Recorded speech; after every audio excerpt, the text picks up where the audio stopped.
Welcome to Math Forest Linear Algebra Chapter 1 Lecture 5th। आज हम करने जा रहे हैं एग्जाम्पल्स जो कि सबस्पेसेस से रिलेटेड है कि सबस्पेस है तो क्या होना चाहिए वरना नहीं होना चाहिए।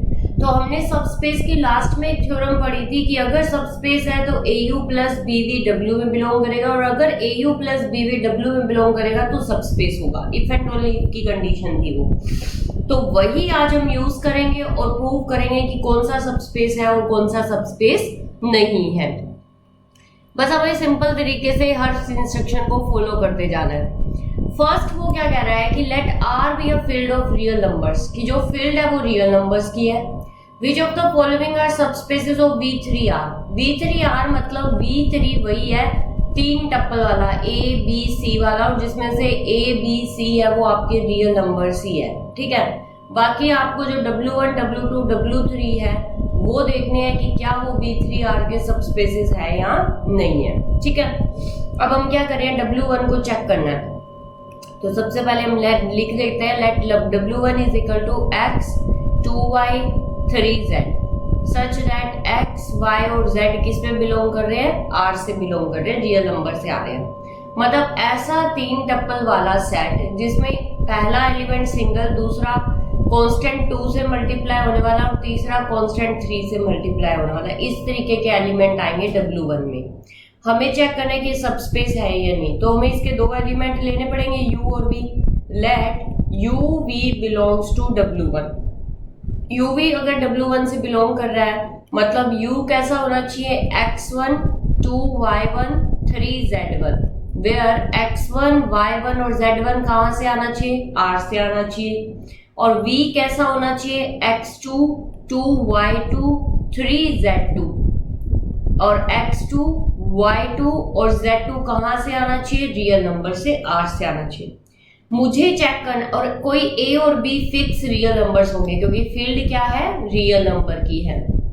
And let A B belongs to R, कोई A B रियल नंबर्स है जो किससे बिलोंग कर रहे हैं, R से बिलोंग कर रहे हैं। देन हमें चेक करना है कि क्या AU प्लस BV W1 में बिलोंग करेगा या नहीं करेगा। हमने क्या किया, यहाँ पे AU प्लस BV निकाला है। A into X1 2Y1 3Z1 plus में B X2 2Y2 3Z2, ठीक है। टप्पल वाइज ऐड होंगे। A X1 plus B X2 2A Y1 plus B2 Y2 A3Z1 plus में B3Z2, ठीक है। हो गया आपके पास ये। अब आप देखो कि आपके पास A भी रियल नंबर था, X1 भी रियल नंबर था, X2 भी रियल नंबर था, सारे रियल नंबर्स थे। किस तरीके का सेट है ये, AX1 BX2 टाइप का कोई भी एक्स्ट्रा एलिमेंट है। मतलब यहाँ पे 2 कॉमन ले लो तो AY1 प्लस BY2 टाइप का है, या 3 कॉमन ले लो तो AZ1 प्लस BZ2 टाइप का है आपके पास।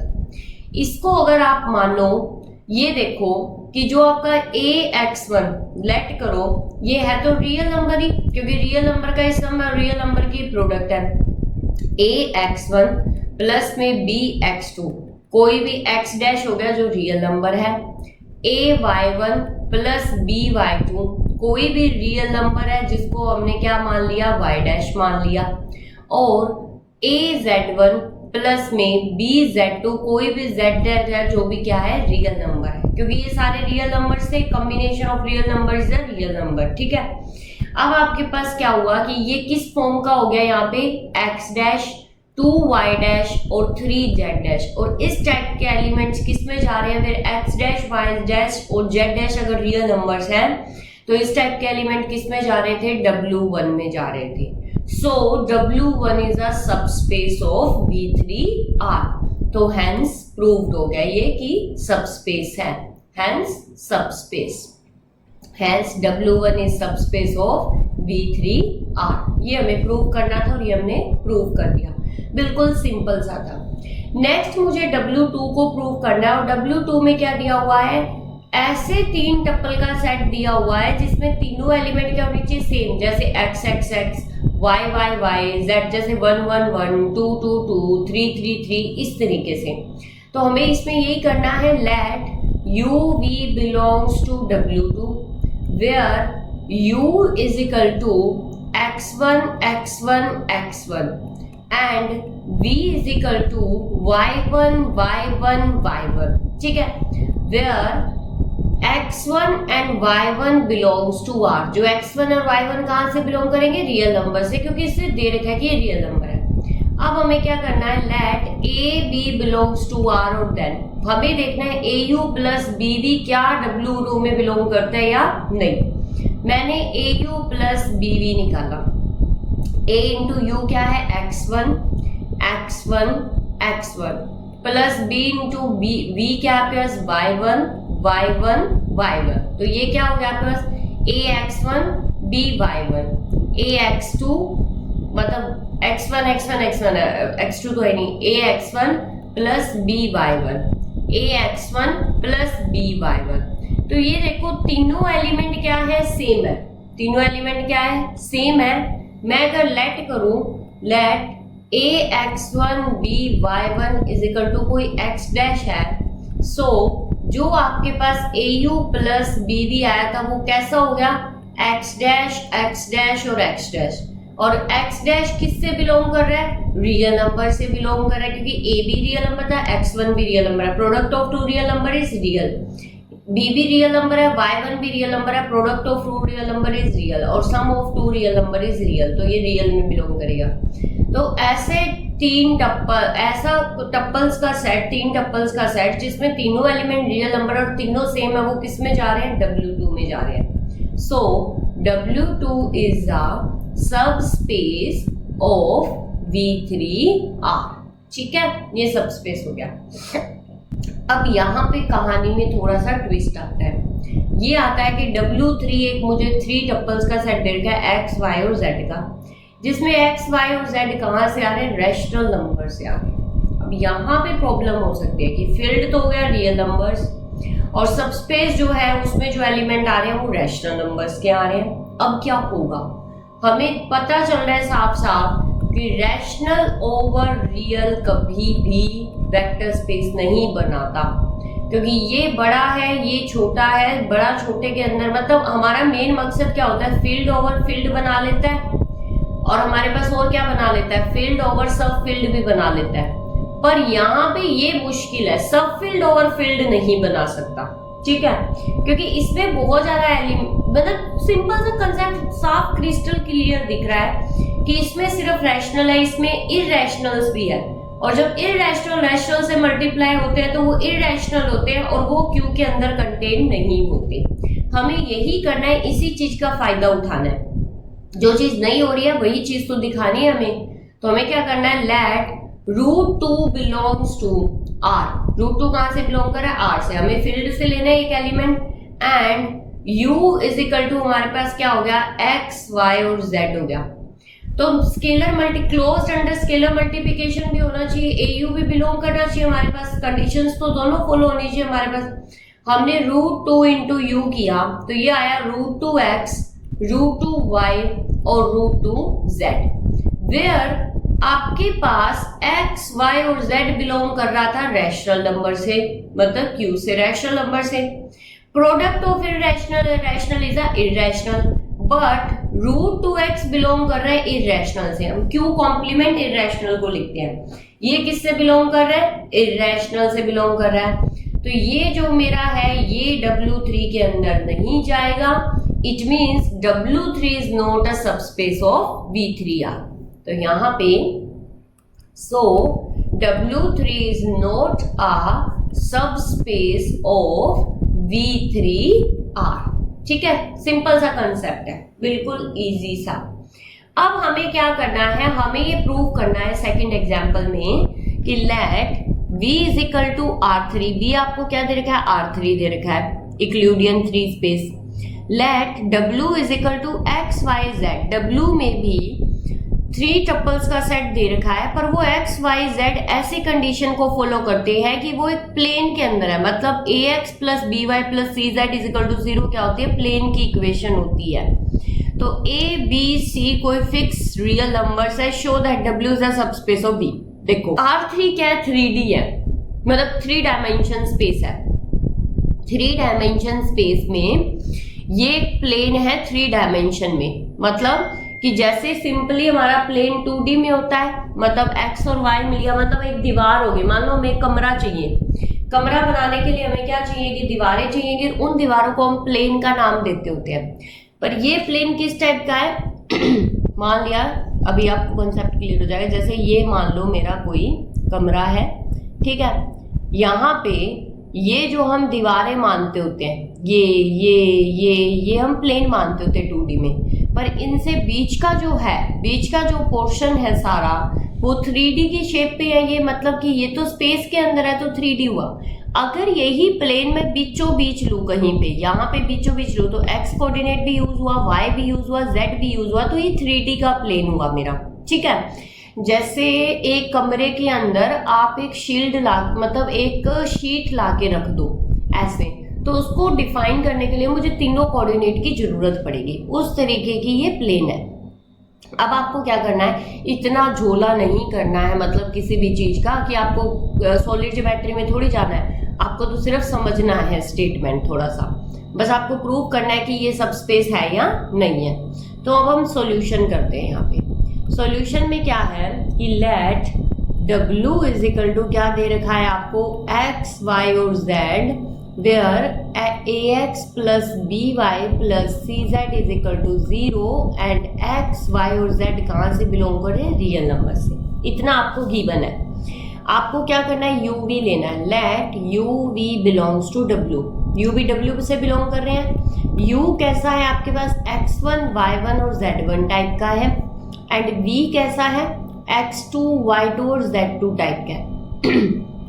अब u और v w से बिलोंग करें तो इस कंडीशन को फॉलो करेंगे, मतलब सेटिस्फाई करेंगे। सो आपके पास a x1, b y1, c z1 is equal to क्या होना चाहिए, 0, and a x2 plus b y2 plus C Z two is equal to क्या होना चाहिए, 0, कि अगर ये दोनों एलिमेंट W से बिलोंग करें तो इस प्लेन की इक्वेशन को क्या करेंगे, सेटिस्फाई। वही कोऑर्डिनेट आएंगे इसमें जो इस प्लेन पे होंगे, मतलब इस प्लेन की इक्वेशन को सेटिस्फाई करेंगे।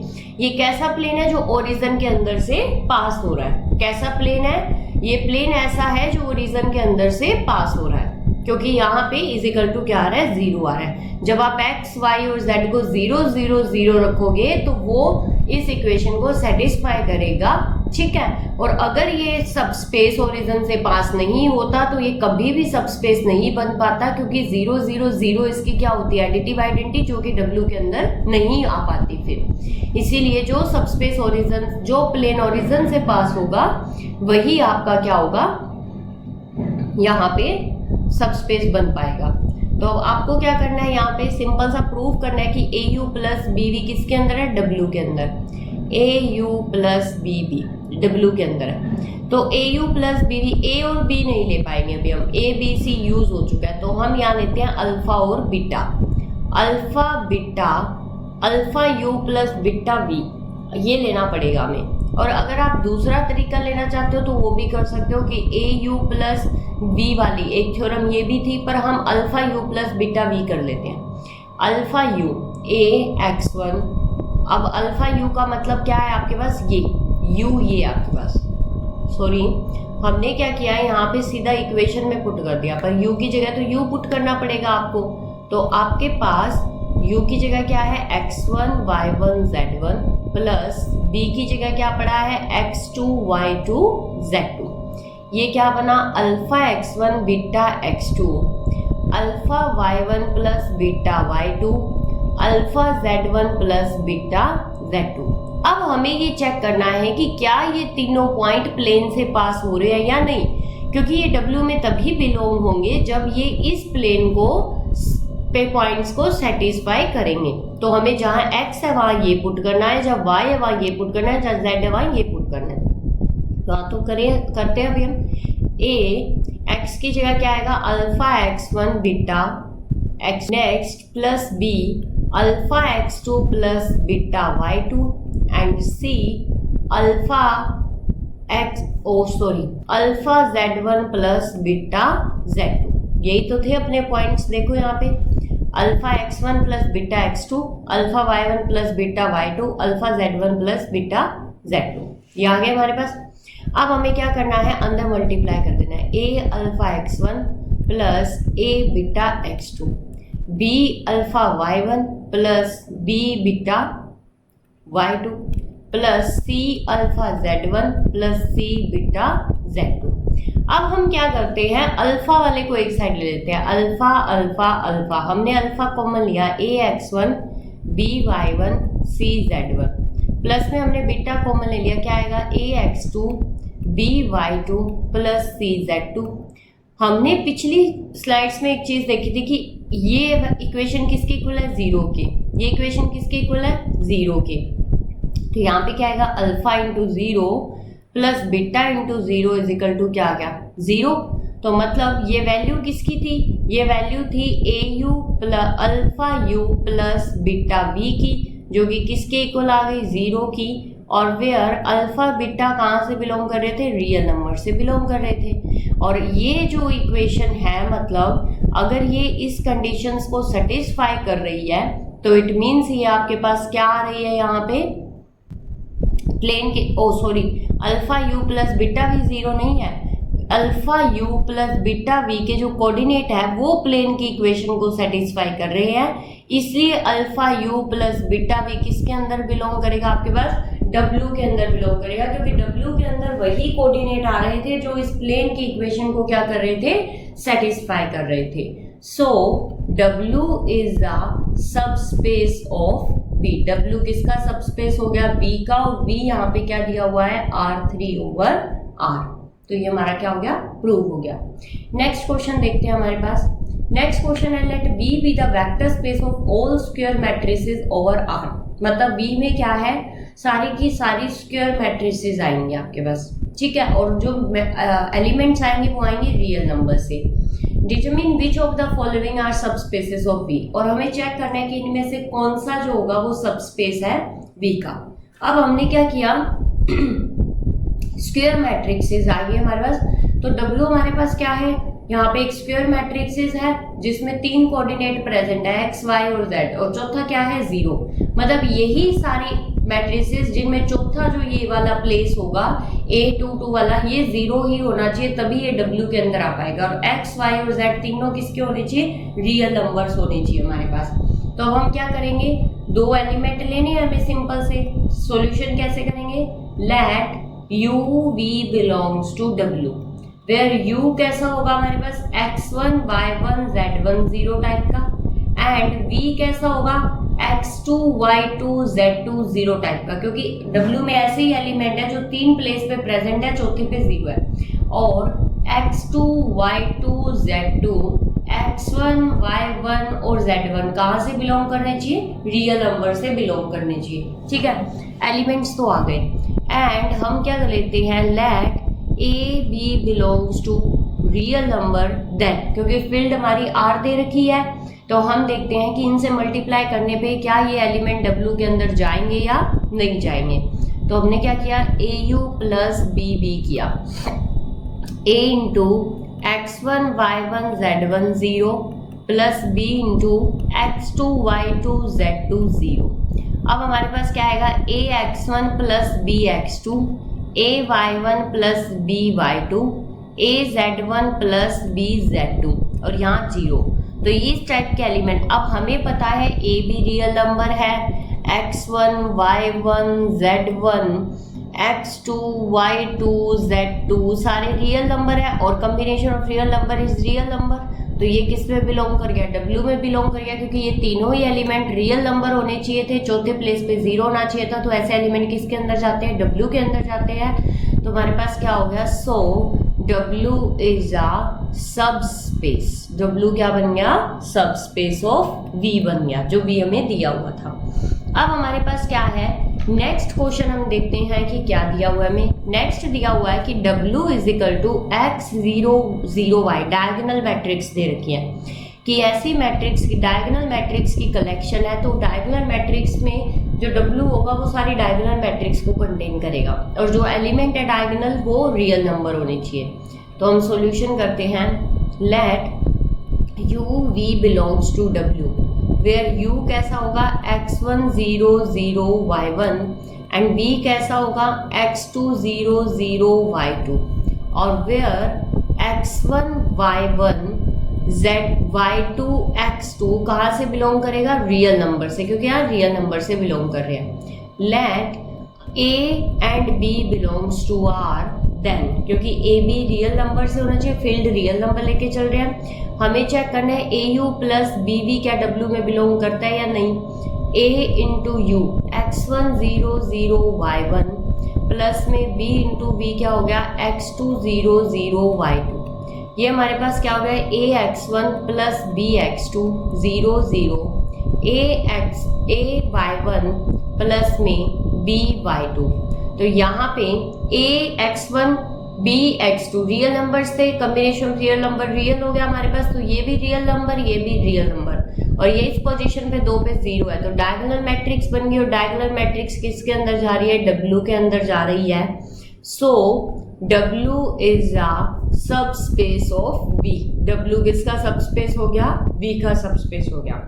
अब थर्ड क्वेश्चन हमें क्या दे रखा है कि W is equal to A, वो सारी मैट्रिक्स जो कैसी है, सिंगुलर है, सारी स्क्वायर मैट्रिक्स है और सारी मैट्रिक्स कैसी होनी चाहिए, सिंगुलर मैट्रिक्स होनी चाहिए। हमें पता है कि sum of two singular matrix जो है वो need not to be singular, कोई जरूरी नहीं होता कि दो सिंगुलर मैट्रिक्स का सम सिंगुलर ही हो। ये प्रॉपर्टी हमें याद है तो इसका हम यूज करेंगे। तो हमें क्या करें, काउंटर एग्जाम्पल चाहिए। जब भी हमें काउंटर एग्जाम्पल चाहिए ना तो हमें फिक्स कोई एलिमेंट्स लेके चलने पड़ते हैं। तो हमने क्या किया, let a is equal to 1 0 0, क्योंकि determinant of a is equal to 0 है, so a belongs to W। अब मुझे एक और मैट्रिक्स चाहिए b 0 0 0 1, किसी भी पोजीशन पे रख सकते थे आप, पर हमने जानबूझ के इस पोजीशन पे इसे लगा था कि इसका सम करेंगे तो डायगोनल मैट्रिक्स बनेगी और जो कि डिटर्मिनेंट नॉन जीरो देगी हमें। तो हमें क्या करना है, determinant of b is equal to 0, so b belongs to W। हमने क्या किया, दो मैट्रिक्स ले लिया ऐसे।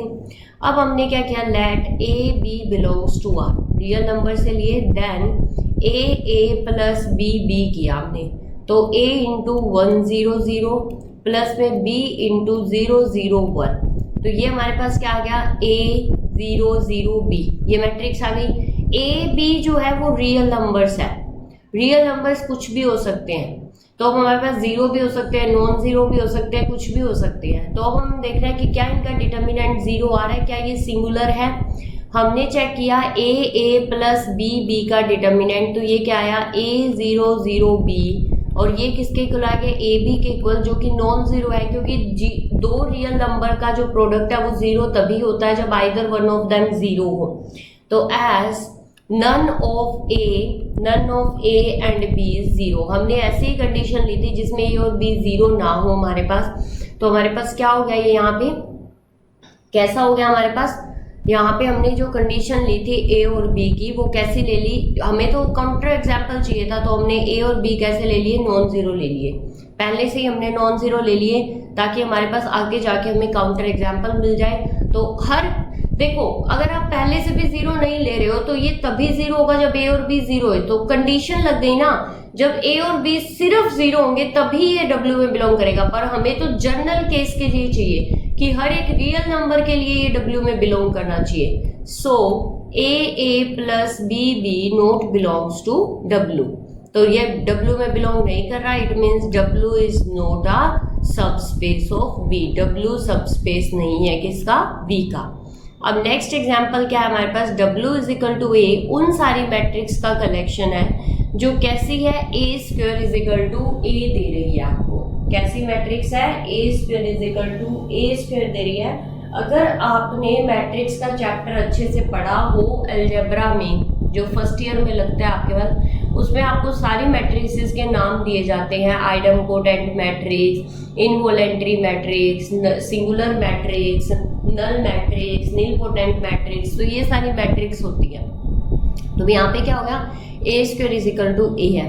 हमें पता है कि सम ऑफ दो मैट्रिक्स का स्क्वायर है वो अपनी मैट्रिक, मतलब हमें पता है कि ए प्लस बी का स्क्वायर जरूरी नहीं है ए प्लस बी के इक्वल आए, ये चीज़ हमें पता है, क्योंकि a प्लस बी का स्क्वायर कैसा आता है, A square plus B square plus 2ab के इक्वल आता है, जब ए बी आपका और A square is equal to A है, B square is equal to B है। इस कंडीशन को प्रूव होने के लिए ए बी जो प्रोडक्ट है वो सिंगुलर मैट्रिक्स होनी चाहिए, मतलब प्रोडक्ट जो उनका है वो सिंगुलर आना चाहिए, पर ऐसी कोई कंडीशन यहाँ पे दी नहीं रखी। तो हमें साफ साफ पता चल रहा है कि ये फेल होने वाली है, तो हमें काउंटर एग्जाम्पल ही लेके चलना पड़ेगा। तो हमने यहाँ पे क्या किया, let A belongs to W and B belongs to W. हमने क्या किया, एक ए मैट्रिक्स ले ली, एक बी मैट्रिक्स ले ली। ए कैसी है, 1 0 0 की है हमारे पास, 1 0 0 की मैट्रिक्स है, मतलब ए स्क्वायर इज इक्वल टू ए आ रही है हमारे पास। अब हमने क्या किया, जो बी ली है, बी को भी हम ए मान लेते हैं, दोनों सेम मैट्रिक्स से ली हमने, तो ये भी क्या हो गई 1 0 0, मतलब ए स्क्वायर इज इक्वल टू ए। तो हम दोनों सेम भी तो ले सकते हैं, ए प्लस बी की जगह ए प्लस ए भी तो कर सकते हैं, तो हमें तो यही मैट्रिक्स चाहिए थी। तो अब हमने क्या किया है यहाँ पे, अदरवाइज आप ये भी ले सकते हो 1 1, बी हमने ये ले ली, ये मत लो, छोड़ दो ये। आपने क्या ले ली, b इज इक्वल टू क्या ले ली 1 1, आइडेंटिटी मैट्रिक्स ले ली, और जो आइडेंटिटी मैट्रिक्स होती है B square is equal to B होगी, प्रोडक्ट करने पे B square is equal to B आएगा आपके पास, ये भी w से बिलोंग कर रही है। अब हमें ये दिखाना है कि क्या ए बी का जो स्क्वायर है वो a प्लस बी में भी क्या ये क्लोज्ड है। अब आप बोलोगे कि सम का स्क्वायर क्यों करके देख रहे हैं, हम ये देखना चाहते हैं कि a एलिमेंट्स w का है, b एलिमेंट्स w का है, क्या इनका सम भी w के अंदर होगा, क्योंकि क्लोज्ड होगा क्या ये वेक्टर एडिशन के अंडर में। तो हमने क्या किया, a प्लस बी किया, a मैट्रिक्स क्या थी 1 0 0, प्लस में b क्या थी 1 0 0 1, तो यहाँ पे क्या आ गई 2 0 0 1 आ गई। ठीक है, अब मैंने क्या किया, a प्लस बी का स्क्वायर किया, तो a प्लस बी का स्क्वायर मतलब 2 0 0 1 2 0 0 1, तो मैंने ये स्क्वायर किया, तो मेरे पास क्या आया 4, यहाँ पे कितना आया मेरे पास 0, यहाँ पे मेरे पास कितना आ गया 0, और यहाँ पे मेरे पास कितना आ गया 1 आ गया। तो अब आपके पास क्या है, यहाँ पे आपके पास ये एलिमेंट आ गए। अब आपके पास क्या होना चाहिए था, ए बी का जो स्क्वायर है वो आपके पास a प्लस बी के इक्वल नहीं आया। a प्लस बी तो क्या था 2 0 0 1 था, और a प्लस बी का स्क्वायर कितना आ गया 4 0 0 1 आ गया, तो मतलब ए बी का स्क्वायर है वो ए बी के इक्वल नहीं आया, और जब ए बी का स्क्वायर ए बी के इक्वल आता तभी ये डब्ल्यू के अंदर बिलोंग करता, पर अब ये डब्ल्यू के अंदर बिलोंग नहीं करेगा, तो a plus B not belongs to W, क्योंकि डब्ल्यू के अंदर वही एलिमेंट है जिनका स्क्वायर अपने एलिमेंट के खुद के इक्वल है। तो so W is not closed under vector addition, कि जो डब्ल्यू है वो वेक्टर एडिशन के अंडर क्या नहीं है, क्लोज्ड नहीं है। और ये तो मेन कंडीशन होती है वेक्टर स्पेस सब स्पेस बनने के लिए। तो हमारे पास क्या हो गया, W is not a subspace of V, W V का सबस्पेस नहीं है। नेक्स्ट क्वेश्चन आपके पास क्या आता है, नेक्स्ट क्वेश्चन है आपके पास, let V be the vector space of all real numbers continuous function over R, मतलब कि V एक ऐसा वेक्टर स्पेस है जिसमें रियल वैल्यूड कंटिन्यूअस फंक्शन है, वो सारे फंक्शंस जो रियल वैल्यूड भी और कंटिन्यूअस भी है, और फील्ड है वो आपकी R है। Show that the set of W of solution of differential equation, और W आपको क्या दे रखा है, इस इक्वेशन के जितने भी सारे सॉल्यूशन है ना उन सब की कलेक्शन क्या है, W है। मतलब कि W में वो सारे y आ रहे हैं, कहने का मतलब सॉल्यूशन में हम ऐसे लिख सकते हैं, let W is equal to y such that 5y dash minus 7 2y is equal to 0, मतलब कि सॉल्यूशंस की कलेक्शन है। W क्या है, इस डिफरेंशियल इक्वेशन के सॉल्यूशंस की कलेक्शन है।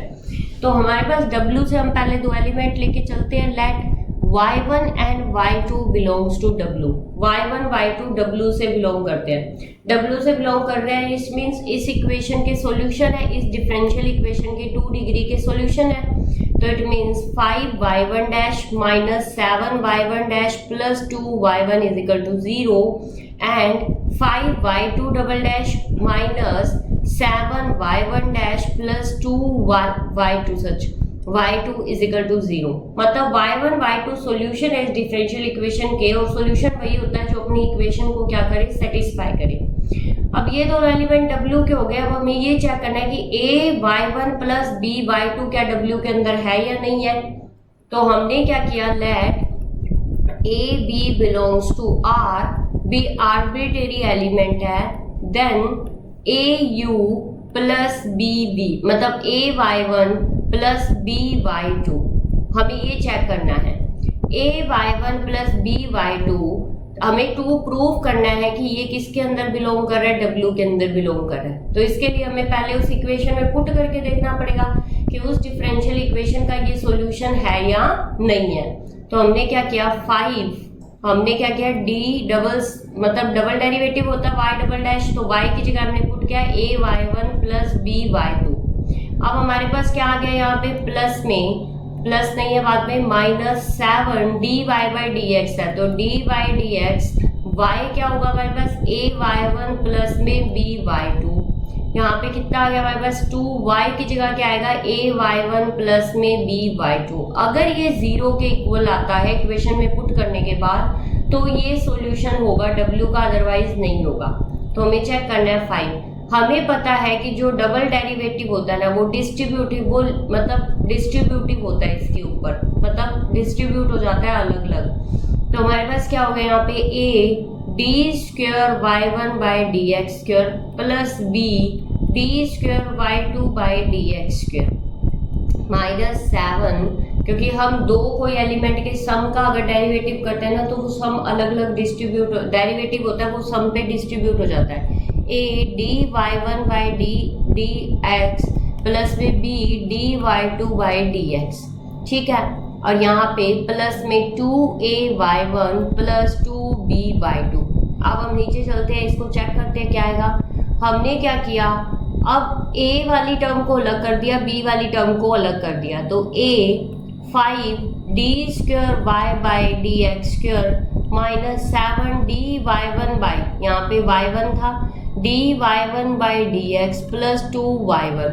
जब मैंने b वाली टर्म को अलग किया तो 5 d² y2/dx² -7 dy1/dx और यहाँ पे प्लस में 2y2।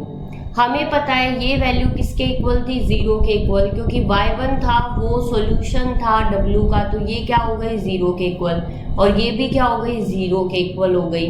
तो हमारे पास देखो यहाँ पे हमने A वाली टर्म को अलग किया, तो A वाली y1 वाली टर्म थी और B वाली जो टर्म थी वो y2 वाली टर्म थी, ये वाली थी। तो हमने इन्हें अलग अलग करके लिखा, तो हमारे पास क्या आया यहाँ पे A इंटू 0 प्लस में B इंटू 0, क्योंकि ये सॉल्यूशन थे W1 के, ये भी सॉल्यूशन था W1 का, तो ये डिफरेंशियल इक्वेशन पुट करते ही 0 आता इज इक्वल टू क्या हुआ, 0 हुआ। मतलब कि AY1 प्लस BY2 हमारे पास यहाँ से क्या आ गया 10 AY1 plus BY2 is a solution of given differential equation. जो गिवन डिफरेंशियल इक्वेशन थी उसका क्या हो गया, ये सॉल्यूशन हो गया। एंड सो AY1 प्लस में BY2 किस में बिलोंग कर गया, W में, क्योंकि W में सारे वही एलिमेंट थे तो जो उस डिफरेंशियल इक्वेशन के क्या थे, सॉल्यूशन थे। Hence W is a subspace of B। यही हमें क्या करना था, प्रूव करना था। तो यहाँ तक हमारे सबस्पेस के सारे क्वेश्चंस और सारी थ्योरम्स कंप्लीट हो चुकी है। तो आप इसकी एक्सरसाइज कर सकते हो, कोई भी डाउट हो वो आप टेलीग्राम चैनल में पूछ सकते हो। तो अब हमारे पास For notes, queries and PDF file of this video, join our Telegram channel, link in the description. Don't forget to like, share and subscribe the channel.